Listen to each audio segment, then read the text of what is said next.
Welcome to Gympie Seriously. I'm Annie. And I'm Bruce. And together we'd like to discuss all the issues we think the locals in the area need to take seriously. Bruce, great to be back here again. Oh, it's lovely. Well, we were lucky this week, Bruce, that we didn't get the storms. Did you see all the damage? Another big one. Unbelievable. I was sitting there watching the bomb, fingers crossed. We got some good rain, but none of that awful hail. Because it was only about 12 months ago, we had a really bad hailstorm that I got stuck in, and my car got smashed. And only a few years prior to the previous one and the previous one, we always get them. But we were watching bomb and it went around us. We got a lot of thunder and lightning. That's what we got. Yes, a lot of thunder, a lot of lightning. Great view of the thunder and lightning from here. It was wonderful. Yes, it It's was good. quite the display. Now, the question on everyone's lips this week, Bruce, is when is the new highway opening? Well, this month, isn't it? October, they said they were going to do it. So Yes, but what's the exact we're date? halfway. Everyone's hanging out. You know why? Because they want to be the first. What a great Instagram or TikTok moment. I just want to drive on it to get down the coast. I don't care about first. People are mad. Why do they care about that? Oh, for lots of people, it's a big deal. Like all the people who went to the opening of the highway. What, are they going to camp out, you reckon? Well, I heard that that's the reason why they're not giving a definitive date, is so people don't start queuing, so that they'll be the first or the second or the third to drive onto the new highway. I tell you what, these phones have a lot to answer for. But what an expense. $1.1 billion was spent to build that highway. Is that the opening party? Is that? No. Yes, I heard about the opening party. They did overspend a bit on that. Oh, And yeah. a few fingers got smacked. Still, it was good fun. That's a lot of money for a road, isn't it? Yeah, it is. It is a lot of money. But gee, personally, I don't care. I just want it. I'm excited for the less traffic in Gympie. Yeah, absolutely. It's going to bring the two halves of Gympie together. It's going to be great. I can't wait. Now, speaking of the highway, Bruce, there have been some horrific accidents this week just north of Curra. Yeah, they've been coming up on Facebook. I'm surprised how many don't even make the media. Well, this week they've actually made national news. Oh, wow. Yeah, it's sad. And did you see another truck in Maryborough got stuck under an overpass? That happens, apparently. Well, I had an accident on Thursday. We hit a kangaroo coming back from work from Rainbow. Oh. Yeah, so, I mean, I've got to tell you, I've seen so many accidents in the 6 months I've been working down there, just going down and back 3 times a week. So many accidents with trucks and, motorbikes and just all sorts of things. And so many close calls. People take risks to get ahead of the car in front of them, knowing that there's another 10 cars doing the same speed in front of them. I just don't understand it. I'd rather get there 5 minutes later and alive. Yeah. Yeah, you put your own life at risk and everyone else's. And at the end of the day, if other people die, that's the thing that will eventually eat you up. It will. Now, everyone's right into amazing experiences. And would you believe, Bruce, there is not one, but 2 Highland cow experiences you can have in the Gympie area now. I love Highland cows. They are... Those bright paintings that you get down at... the shop in Mary Street with Tony. Casabella. I love them. Tracy won't let me have one, which I think is rather cruel. Well, they are a very common topic for a sip and paint class, Bruce. there So you maybe go. you need to go and do that. So I could get my Highland cow and a drink. Tell you what, they are not cheap. The cows? I thought I might like a couple of Highland cows until I saw the price tag. Annie, I've heard you complain about the hair on your dog, and now you want a cow that you've got to brush as well? I don't think so. Well, I think it's wonderful. So check them out on Facebook. Type in Highland cows, and they've both got slightly similar but different names, and they're farm experiences to go to. Can you buy like a jacket of Highland cow? No. No? Well, I'm sure you must. Leather? It would be, but yeah, I don't know. No, if it's leather, it won't be hairy. No, that's what I'm thinking. So just say no. I'll just take Just it say there. no. Now, you probably read in the paper, Bruce, that plans are slowly moving forward to build the $14 billion pumped hydro plant out at the Barumba Dam. Yeah, and are they still going to go ahead? Well, does it depend on who wins? Well, lots is happening out there now.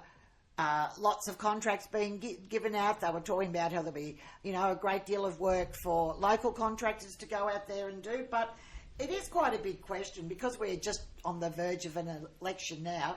If the LNP get in, will they can the whole project? I heard they said that early on, and then I heard yesterday something a little different, that they were going to can one of them or something. I don't know. I don't know. I just think it's a good idea. I think we'll just have to wait and see. But what is interesting is that questions have been raised about the status of the environmental reports because apparently they've not been submitted yet to the federal government. Oh, okay. Well, that's not great. I thought they had done all the environmental stuff. I thought that was the first thing they did. Traverson Dam all over again. Oh, look, I tell you what I really hate about this. You're talking about billions of dollars, but they've already spent, hundreds of millions of dollars. A fortune. To get to this point.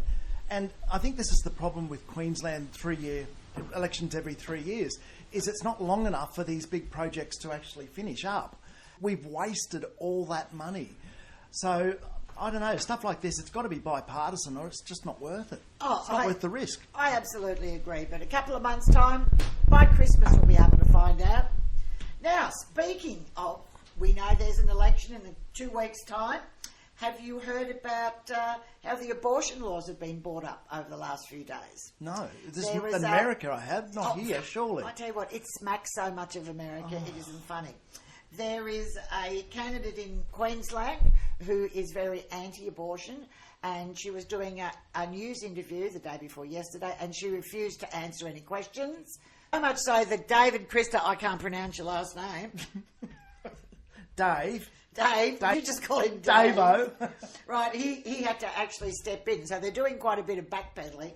But it's quite concerning that the LNP might come in and change the abortion laws. Well, one person can't change the abortion laws. They would have to have the backing of everyone, or at least half of the room, to get that sort of thing done. But, I mean, if she wants to be against anti-abortion, I don't have any problem with that. She doesn't have to get one.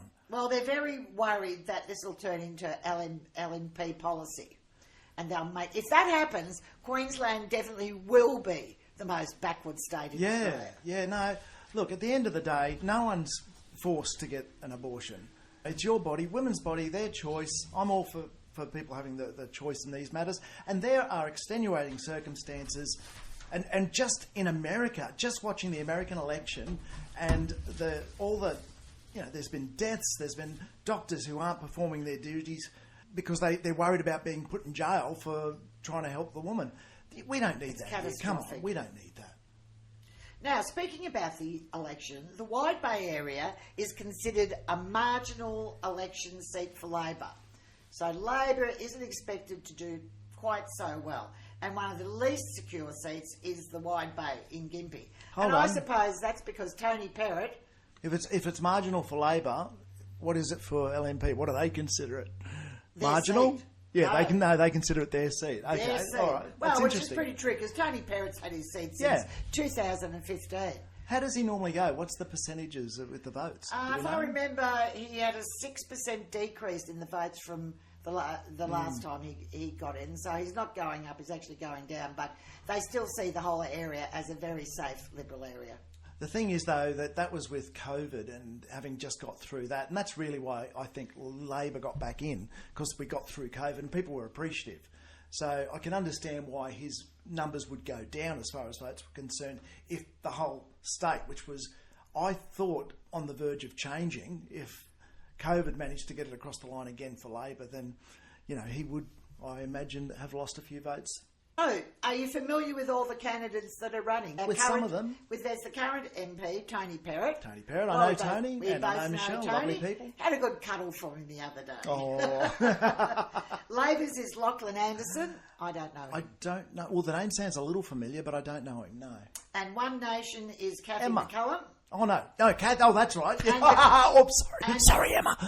And the Greens is beautiful Emma Bush. Who's lovely. Who's just a lovely person, yes. And Katie, I know her from the Kilkeven when they were talking about all this, the pipeline, the lines going through for the power. Yes, the power. Yeah, she was standing up there and she's a very strong person. Very strong she was. But I'm tipping it now that I think Tony Perrott might get in again. I think it's likely, yeah. Because he's probably got the most well-known profile for the area. Yeah, I tell you what, though, if Labor gets back in, you know, I feel for Tony. I just want to walk away, you know, always having been in opposition. However, if the Liberals get in, does that mean that the Gympie Hospital might finally get an upgrade? Does that mean that we're going to get a better deal? Isn't that pork barrelling? Oh, look, I don't... Bring it on. I don't mind a bit of pork I want some barrelling. pork.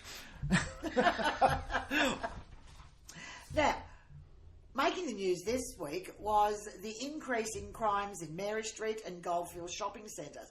Apparently, and of course we've just had the school holidays, there's been a lot of shoplifting and kids running amok over the last few weeks, and the shop owners feel quite helpless. They've put on more security guards. Do you think it's getting worse, Bruce? I don't know if it's getting worse because it's always been there. I think just every now and again there's a lull as the police tidy up the ones that are causing the problem at that particular time. And we get a lull and we forget a bit, and then the next lot come through. But, the extra expense for shop owners and... and the stress of it all, Bruce. Yeah. Well, sticking with this theme of unruly children, a North Queensland MP from the Qatar Australian Party thinks parents should be given greater freedom to physically discipline their children. Oh, I'll get out the Iron Maiden. All right. Does smacking work? Look, it's a real hard topic, isn't it? Because if you come out in favour of smacking, people assume you abuse your children. I was smacked as a child. I wasn't beaten. I don't have any problem with that. And that, Bruce, is the big problem. There is a big difference between a little tap and a belting. I certainly don't go with beating on your kids. But if you've ever I've done a little bit of research into smacking, and usually, especially with children who are slightly older, it doesn't have a positive outcome. Older kids, no. And especially if the child comes from a slightly abusive or unloved family, smacking is worse. Yes. Just terrible results, which leads to him or her believing that violence is the answer. Yeah. That if something doesn't go right, smash them. Yeah, I think it's another case where, you know, people that are mostly innocent are the ones that bear the price, get in trouble for other people who take things too far, you know. Well, what was interesting is all the comments, and there were a lot of comments online. I bet. They all That's not agree. like the internet. They all think that smacking's the answer and will help young offenders. Well, I hate to tell them it won't. No amount of smacking would have helped those kids. I tell you what's needed.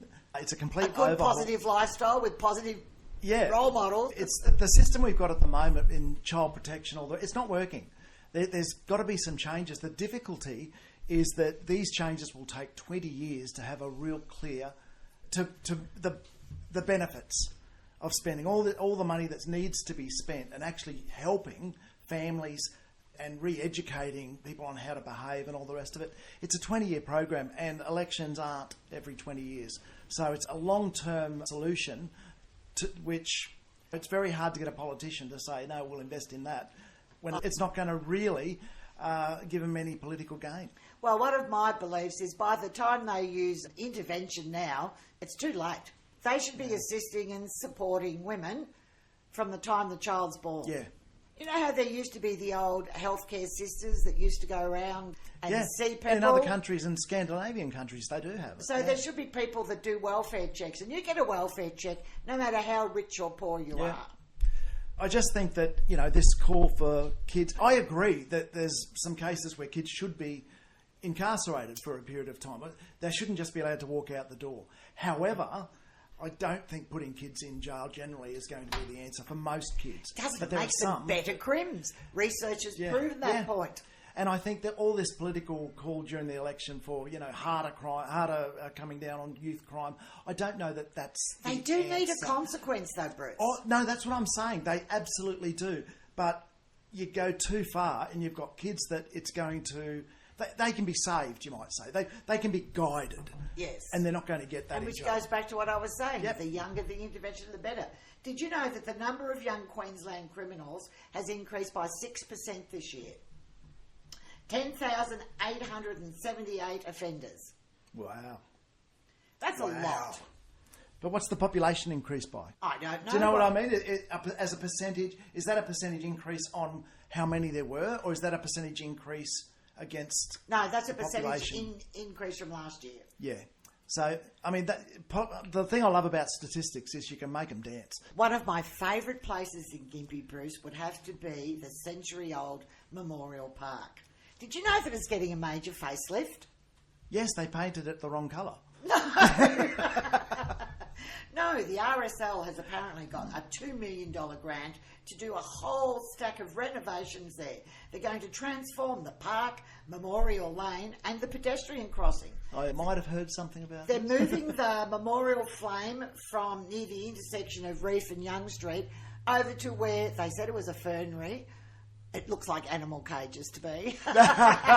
Which they're getting rid of those and they're putting it over there, which will be much better place. Did you also know that the park was donated to the Gympie public in 1919 for use as a memorial reserve? You must have read that on the fencing that was around the bandstand for 2 years while we waited for it to be repaired.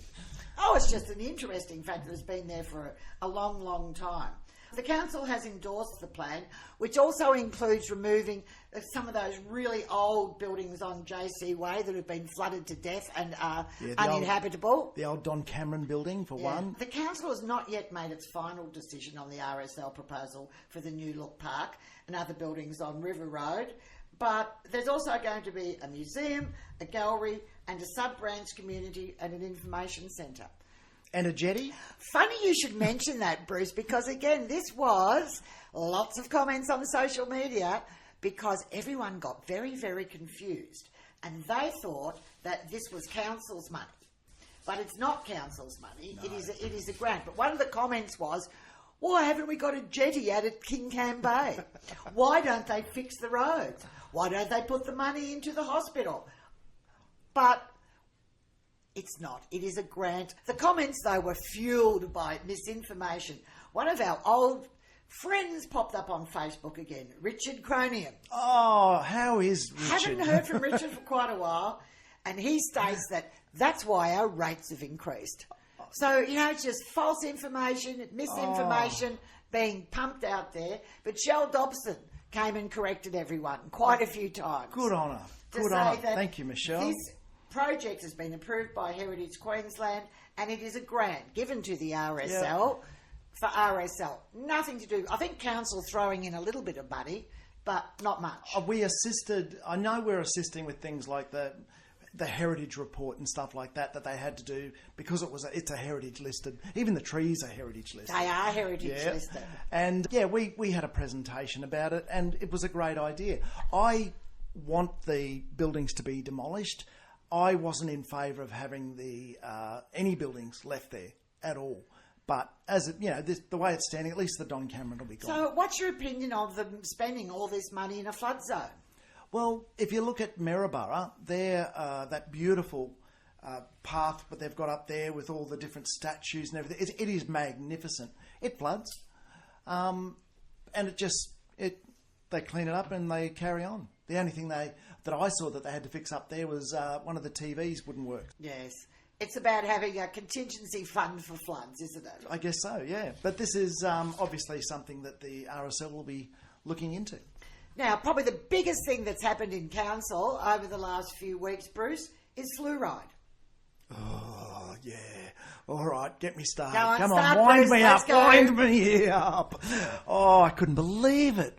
I mean, this is such a basic health platform, but it's just so simple. Add fluoride to the water, only a little bit, and it helps young kids to have better teeth. It's that simple. And yet, there's so much nonsense around it. Fluoride can kill you. Yeah, of course it can if you drink a cup of the damn stuff, but this is such a small amount that's going into the water that it has absolutely no effect except on young kids and on their teeth. That's it. What I was most surprised with, Bruce, is the council made this decision. Well, it was interesting. The decision wasn't definitive. It was just a decision to sort of agree with it and look at it. I haven't seen any research that shows the benefit of removing the fluoride from the water. I've had people try and, give give a link or something like that. But, you know... Yeah, but they're a link to people who are Yeah. just saying an opinion. I'm talking about university-grade research. Yeah, and they can be a link to something that came up and then is proven against it. I am sure that if our health departments found that it wasn't healthy, they would get rid of it in an instant. Well, apparently the Gympie Council got absolutely crucified by the government. They could not believe, or the health department. That's where they were Who heading. voted to leave it in? Well, now that's interesting. Mick Carn, proving that even a broken clock can be used as a blunt instrument. Dolly Jensen, Deputy Mayor, thank you. And I think that was it. with Polly? Can't remember how Polly voted, actually. Anyway, the thing is, this is something that's in a town water. There's only 2 places in Gympie that actually do it, 2 water treatment plants. Town water, so it's the people in this town that need to make this decision, I would have thought. And we still have low socio-economic families where I'm sure the children are not cleaning their teeth. And have you ever tried to get a kid to take a tablet? And what are we going to have to do? Give them fluoride tablets they have to take now. I used to take fluoride tablets. Thank you. Because it's not in the water. It just makes no sense. No, you've got to have it. There's got to be thought Now, about I it. believe you're so passionate about this, Bruce, that you actually started up a petition. Damn straight I did. If that's going to happen on 600... We've had so many petitions when I was there come through. Nothing ever happened from them. This one comes in and suddenly there's a vote to... No, it's ridiculous. So I started a petition to say, call on council to leave the fluoride going into the water. And, I just want to get more votes on that than what they got to take it out, and I'm submitting it. Or if you want to sign Bruce's petition... Change.org. You go to change.org. And look up fluoride. Just look up fluoride. It'll be there somewhere. Or you can find it on his Facebook page. Yes. Gympie being a place where everyone still uses it. We need the support so that we can say, this is not a decision for councillors to make. This is a decision for health experts. Well, I read an interesting article the other day, and I do hope Gympie Council does not take this one up too, is that there's a council over in Adelaide that has decided to fine people for leaving their rubbish bins out longer or putting them out too early. What a load of crap. So that means that I hadn't heard the too early one. That's interesting. So if you work away and you go away for a couple of days to work, you could get a fine. Here's the thing. I don't care. I don't care if people have their bins out or not. I'm so used to seeing bins everywhere, I don't even notice them anymore. But I will tell you this, if council starts to fine people, your rates will go up. Yet again. Yep, because every time they do something where there's a fine involved, that's another person they have to put on the payroll. At least one. Because someone has to manage it. Well, our bins are out all the time because it's nearly a kilometre from my house to the bins. And they stay there all the time. Yeah, that's ridiculous. Just leave people alone. Focus on the work you're supposed to be doing, council. I think there's a lot better things they can employ people to do. And the fines were $312. Oh.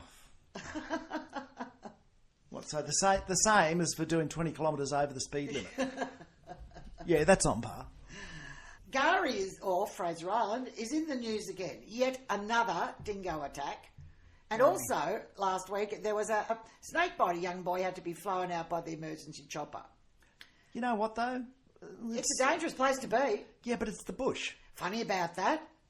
And what do you want to do? Say, you can't go into the bush anymore because, it's dangerous out there. It's Australia. Everyone in the world knows Australia's dangerous. I'm just so surprised that after all the news about the dingoes, that people still get close enough that they get bitten. They see a dog. They don't see, it's silly. Very, very silly.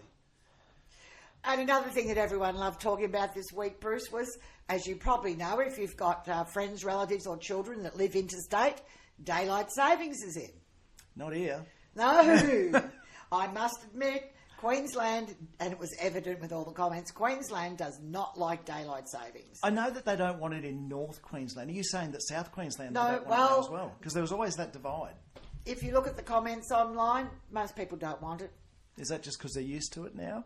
I think they're quite happy. See, Queensland is not quite as bad as other states. I don't care, one way or the other. The only thing for me is it means that we're out of sync with most of the east coast of Australia. We're out of sync with South Australia and WA always. Yeah. Because they're in different time zones. But we have a lot more to do with these. I don't know about you, Annie, but trying to work out when the finals were going to start for the footy.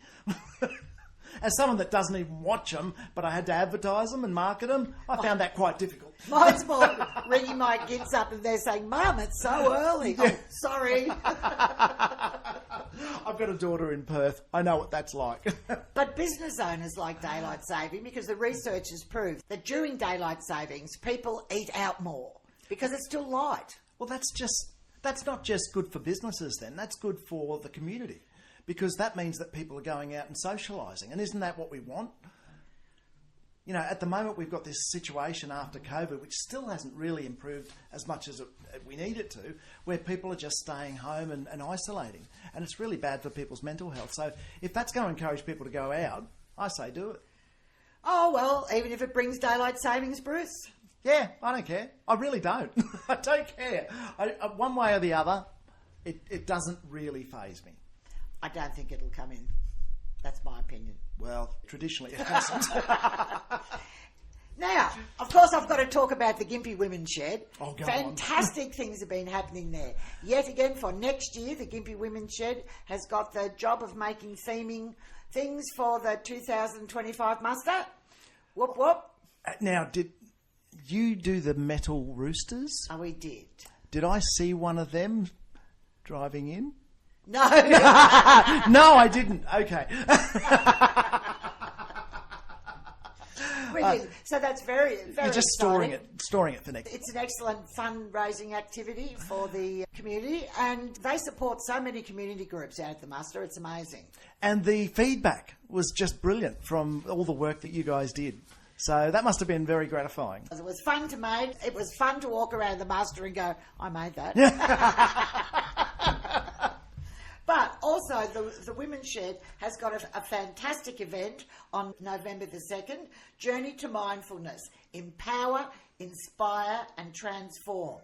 It's for Gympie Mental Health Week, and we've got some wonderful sessions with laughter, some dancing, some keynote speakers, and a wonderful lady is going to facilitate a workshop on soul art. I know I'm going to show how stupid I am here. What is wellfulness? What was that word? Mindfulness. What's that? I mean, if you're going there, it sounds like a destination. Mindfulness is the practice of bringing one's attention to the present moment in a non-judgmental and accepting manner. It involves being fully aware of thoughts, feelings, body sensations, and the surrounding environment, allowing for a deeper connection with the here and now.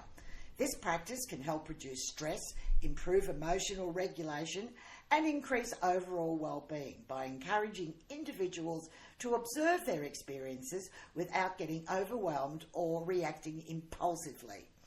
Yeah, that'll do. Jesus.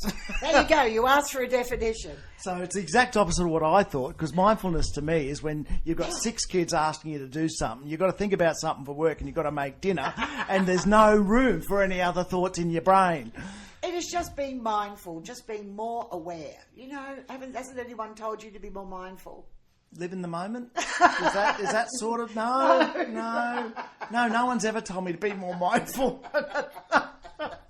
Anyway, check it out. You can find it on the Gympie Women's Shed Facebook page. Ring up and register. It is a free event. Free? It's free in your diaries for November the 2nd. Bruce, your final thoughts. My final thoughts. I had a wonderful time yesterday. I went out to Manenbar with a friend of mine, Shirley, and she used to live in that area. We drove out. It was a 100-year birthday for the hall, Manenbar Hall. This hall was about to close. It was nearly going to fall over out of disrepair, and the group of locals out there said no. With all the isolation they have in these big properties, this is something that the community needed, and they just heads down, bums up, and they work towards bringing it back to life. Oh, fantastic. It's wonderful. And there was a huge crowd, hundreds of people there yesterday. It was wonderful. Well, I am a firm believer in local halls like the Cedar Pocket Hall, the Veteran Hall, the Mother Mountain Hall. I could keep going. We've got a lot. But they're one place that the small communities, and they are small, spread over large areas often, have somewhere where they can meet. Exactly. I mean, the places out there, you've got a kilometre between doors. Yes. Or even just the front driveway, you know. So, yeah, it was great, really good. They had old cars, they had 3 food vans, they had things from around the area that they had on display. They had people dressed up in the old-time outfits. They had people that's giving cute. their personal stories. And horse and carriages. It was great. Because it was 100 years ago, that's Yep. what they would have been using. And they had these boards with the history from when it first started 100 years ago right up until the present. What I loved was in 1950, council bitumened the main roads out there.